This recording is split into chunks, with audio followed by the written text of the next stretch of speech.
nyine icubahiro umukuru w'igihugu c'u Burundi ahejeje kwakira abaserukizi b'ibihugu bitandukanye mu Burundi, aho twovuga nk'umuserukizi w'ubwami bwa Thailand nyakubahwa Morakot Janimatukom asanzwe afise icicaro i Nairobi, umuserukizi wa Republika y'Abayisilamu ya Pakistan nyakubahwa Naim Ullah Khan asanzwe afise icicaro i Kigali, umuserukizi w'Ubuswise nyakubahwa Nicole Providoli asanzwe afise icicaro Dar es Salaam, be n'umuserukizi wa Republika y'igihugu ca Chad nyakubahwa Abdelkerim Ahmadai Bakit asanzwe afise icicaro i Brazzaville.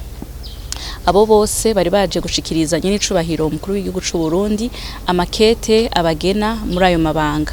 Karakaryo kuri abo baserukizi b'ivyo bihugu bitandukanye ubwa mbere na mbere ko gushikiriza indamutso z'abakuru b'ibihugu vyabo banamukeza kandi kukungene Uburundi buri ku ntambwe ishimishije y'iterambere ari igihugu gitekanye.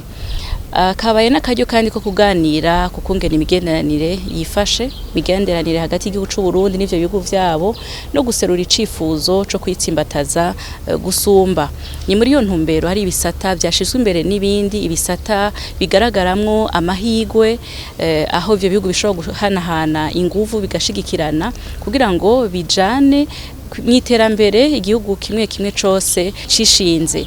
Ivyo bisata rero twogaruka cyane mu gisata c'uburimyi, igisata c'ubudandaji, igisata c'indero, igisata c'umutekano no kwivuna abansi, igisata c'abamukira rugendo eka n'ibindi bisata bisanzwe birimwo amahirwe menshi aho ivyo bihugu vyo hanahana ubumenyi n'ubuhinga.